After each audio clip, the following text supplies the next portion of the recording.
रियासत साहब, जस्टिस जाहिया अफरीदी साहब की बतौर चीफ जस्टिस नामजदगी होगी 26वीं आईनी तरमीम के बाद। बाज़ाब्ता मौक़िफ़ या रद्द अमल इस्लामाबाद हाई कोर्ट बार का क्या है?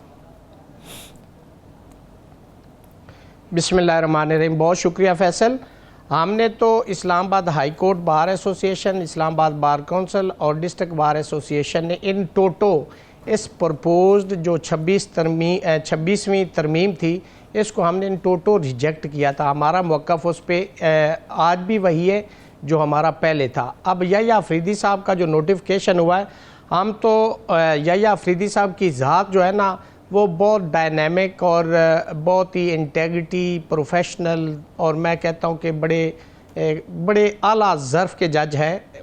उनकी ज़ात से तो हमें कोई गिला नहीं है, लेकिन हमें गिला ये है इस लेजिस्लेशन से, उन लोगों से जिन्होंने ये लेजिस्लेशन की है। चूँकि जो प्रिंसिपल ऑफ सीनियरिटी था, जो 1996 सुप्रीम कोर्ट अल जिहाद trust versus federation of Pakistan या article 175 sub article 3 of constitution of 1973 के अंदर तय किया गया था, इसके ऊपर एक वो चीज़ जिस तरीके से ये लेजिस्लेशन की गई है, जिसके अंदर इंडिपेंडेंस ऑफ जुडिशरी को यूज़र्व कर लिया गया है। इस पे 17 जजमेंट्स हैं, जिस पे शरफरीदी केस है, इसके अलावा और बहुत सारी जजमेंट है कि अदलिया को इंतज़ामिया से अलग किया जाएगा। ये आर्टिकल 175(3) के अंदर भी प्रोवाइडेड है कि विद इन 14 ईयर प्रोग्रेसिवली इसको आपने अलग करना है। तो जो इस तरीके से किया गया है, मैं समझता हूँ कि अदलिया की आज़ादी का वो जो प्रिंसिपल था जिसके लिए हमने जदोजहद की थी, वो ख़त्म हो गया है। और याह्या अफरीदी साहब का हम एज ए चीफ जस्टिस सामने तो ये मुतालबा किया था, और हमारा आज भी ये मुतालबा है कि जो मोस्ट सीनियर जज सुप्रीम कोर्ट ऑफ पाकिस्तान में वो सैयद मंसूर अली शाह साहब है, उनको चीफ जस्टिस होना चाहिए था। ये हमारी वकला बिरादरी की डिमांड थी। चूँकि मंसूर अली शाह साहब ऐसे ज़बरदस्त जुरिस्ट हैं कि मैं समझता हूँ कि ये हमारी जुडिशरी का, हमारे मुल्क का एक एसेट हैं और उनसे इस्तेफादा करना चाहिए था और करना चाहिए। उसकी रीज़न ये कि जब वो पंजाब में चीफ जस्टिस थे तो जितने जुडिशल रिफॉर्म वो लेके आए थे, मैं समझता था कि जब वो सुप्रीम कोर्ट ऑफ पाकिस्तान में आएंगे तो उससे ज़्यादा वो डिलीवर करेंगे। लेकिन उनका गुनाह क्या हुआ, सिर्फ एक जजमेंट जो 12 जुलाई की आई है उन्होंने दी है, और वो भी आइन और कानून के मुताबिक है। जजेस फैसले देते हैं, हुकूमत को पसंद आए ना आए, इसका मतलब ये नहीं कि अगर आप फैसला दे दें किसी के खिलाफ और वो जिनके खिलाफ फैसला है वो आपके मुखालिफ हो जाए और आपका रास्ता रोके। मैं समझता हूँ कि ये अदलिया का नुकसान करने के लिए जा रहे हैं और इस इंस्टीट्यूशन का नुकसान करने के लिए जा रहे हैं। उनको अल्लाह ने इतनी सलाहियतें दी हैं कि वो इस मुल्क के अंदर जो जुडिशल रिफॉर्म हमारा वकला बिरादरी का एक देरीना मुतालबा रहा है, मुझे लगता था कि वो शर्मिंदा ताबीर हो जाएगा, और आज भी हम उसके लिए इंशाल्लाह जदोजहद करेंगे। अच्छा, ये फरमाएं कि मकसद तो ये होता है कि एक बेहतर जज जो है चीफ जस्टिस बने, एक बेहतर जज चीफ जस्टिस बन गए, आप उनकी तारीफ़ करें, बल्कि सब तारीफ़ कर रहे हैं, हम भी तारीफ़ कर रहे हैं। माजी में ये सीनियरिटी के उसूल की बुनियाद पर जो लोग आए, आप लोगों को ही सबसे ज़्यादा इफ्तिखार चौधरी साहब पर आपको एतराज़ था, जनाब साकिब निसार साहब पर आपको एतराज़ था। तो इसका मतलब ये है कि वो जो सीनियरिटी का प्रिंसिपल था वो कि फ़ायदा मंद तो नहीं रहा, उसकी वजह से तनाज़ात बढ़े, मसाइल बढ़े, सुप्रीम कोर्ट की जो पोजीशन थी वो कंप्रोमाइज़ तो हुई।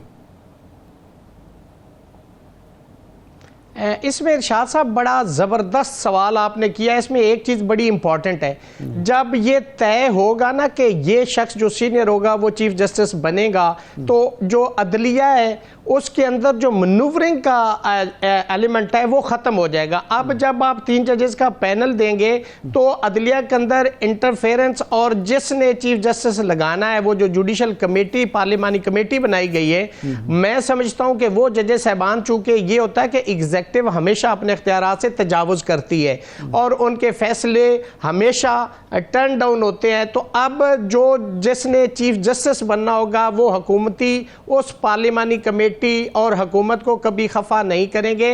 वो कोशिश करेंगे कि उनको अपीज करें, उनको राजी रखें, ताकि कल को उन्होंने ही मेरी इवैल्यूएशन करनी है कि जी मैं जज कैसा हूं। लेकिन यह भी बड़े ताज्जुब की बात है कि चीफ जस्टिस जिन्होंने बनना है उनकी इवैल्यूएशन कौन करेंगे करेंगे वो पार्लिमानी कमेटी के लोग करेंगे, जिसके अंदर बहुत सारे लोग जिन्होंने केसेस को भी फेस किया है। मैं समझता हूं कि ये तो ऐसे बात लगती है कि न्यूरो सर्जन की जगह पे किसी शख्स का कोई ऑपरेशन एक डंगर डॉक्टर करे तो ये उसके मुतरादफ होगा।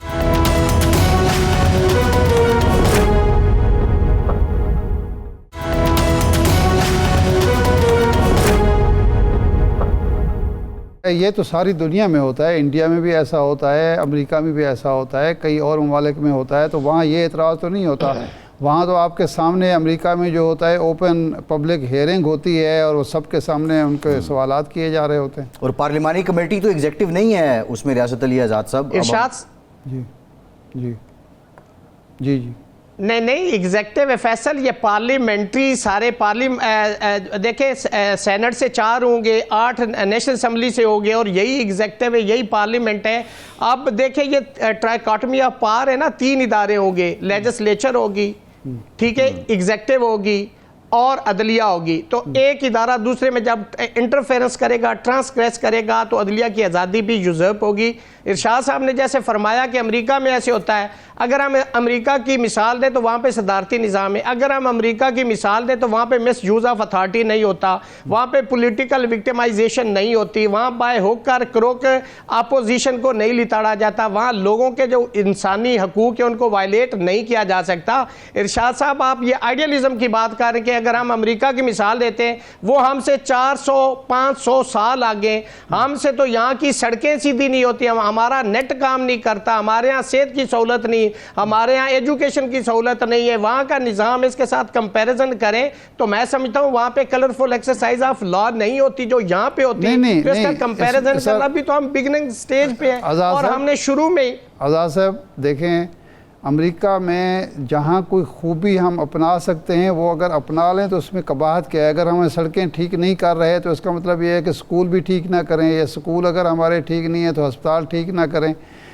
ये तो जो मौका मिल रहा है ठीक होने का, अगर वो मौका हमें मुयस्सर आ रहा है। देखें ना, हम घड़ी जो है 24 के मॉडल की पहनते हैं, मोबाइल हम 24 का मॉडल इस्तेमाल करते हैं, गाड़ियाँ हम 24 के मॉडल की इस्तेमाल करते हैं, कपड़े उसी तरह के पहनते हैं जिस तरह अमरीकी पहनते हैं। तो अगर ये सिस्टम भी हमारा उसी तरह का अपग्रेड हो रहा है तो ये तो खुशी की बात है। मैं इरशाद साहब अमेरिका के निज़ाम की तारीफ़ करने से पहले मैं हज़रत उमर फ़ारूक रज़ी अल्लाह ताला अन्हु का जो निज़ाम इंसाफ था मैं उसको कहूँगा कि आप लेके आए, जिसके अंदर आप अपने हुक्मरान से खड़े हो के कोई शख्स जो है वो उसको क्वेश्चन कर सके। यहाँ पे मुझे बताएं जो चैप्टर नंबर 2 है 1973 का, उसके अंदर जो आर्टिकल 8 से 28 है, आपने सही इरशाद साहब बिल्कुल अपना ईमान को तोल के मेरे इस सवाल का जवाब देना, क्या वो लोगों को यहाँ पाकिस्तान में मुयस्सर है?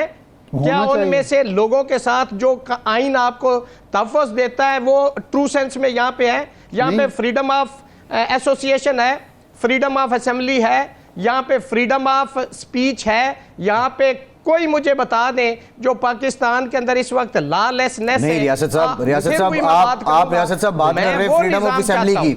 रियासत साहब आए दिन एहतजाज होते हैं, आए दिन धरने होते हैं, आप आके खुलम खुला जो निज़ाम है, एग्जेक्टिव है, पार्लियामान है, उन पे क्रिटिसिज्म कर रहे हैं।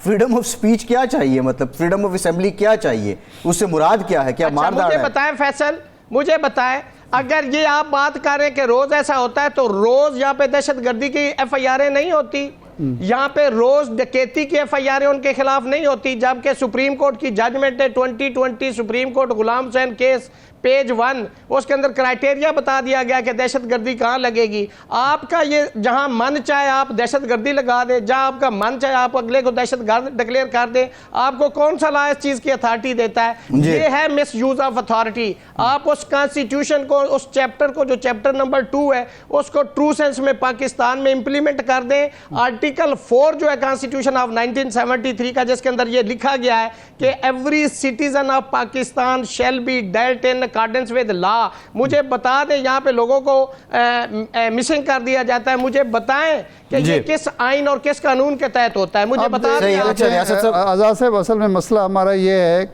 ये सिर्फ हुकूमत का या एग्जेक्टिव का मसला तो नहीं है ना, पार्लियामेंट का मसला है। ओवरऑल देखें ना, सबसे बड़ी शिकायत आवाम को है कि जी दादे के दौर का केस का फ़ैसला पोते के दौर में भी हो जाए तो उसको गनीमत समझना चाहिए। इतनी ताख़ीर होती है, उसमें वकला सबसे ज़्यादा ज़िम्मेदार समझे जाते हैं, प्रोसिक्यूशन ज़िम्मेदार समझी जाती है, ख़ुद जज जो है लंबा करते हैं केसेस को।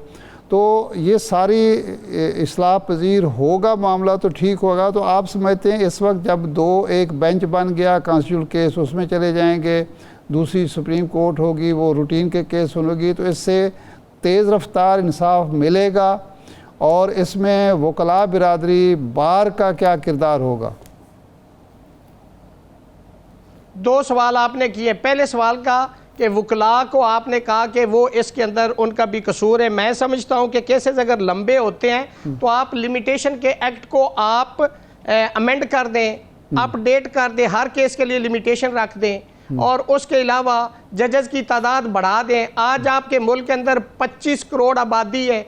पंजाब और बाकी जो डिस्ट्रिक्ट कोर्ट्स हैं उनके अंदर 30 लाख केसेस पेंडिंग है। सुप्रीम कोर्ट में 60,000 पेंडिंग है। फेडरल शरीयत कोर्ट में 185 केसेस पेंडिंग है। सुप्रीम कोर्ट में जो कॉन्स्टिट्यूशन मैटर है वो 187 है। इस्लामाबाद हाई कोर्ट के अंदर 17,000 है। और जो पूरे पाकिस्तान की हाई कोर्ट है उसके अंदर 42 जजेस की आज भी कमी है। आप नीचे डिस्ट्रिक्ट कोर्ट में जहाँ पे आवाम का डायरेक्ट मसला है, जहाँ पे लोगों को इंसाफ मिलने की अशद ज़रूरत है, वहाँ पे जजेस काम ज़्यादा, जजेस की तादाद बढ़ाएं, कवानीन को अपडेट करें। CRPC CPC 150 साल पुराने कवानीन हैं, उसके मुताबिक हम चल रहे हैं। पार्लियामेंट का काम था उनको अपडेट करना, अपग्रेड करना, और मैं समझता हूं कि वो उन्होंने नहीं किया जिसके अंदर लोगों को बराह रास्त फ़ायदा मिल सकता था। अब अगर आप इस 26वीं तरमीम से कॉन्स्टिट्यूशन, ये दूसरा हिस्सा जो आपके सवाल का है, आपने बना दिया है, उसमें मुझे बताएं कि टोटल केसेस आज तक 187 पड़े। और फिर मुझे ये बताएं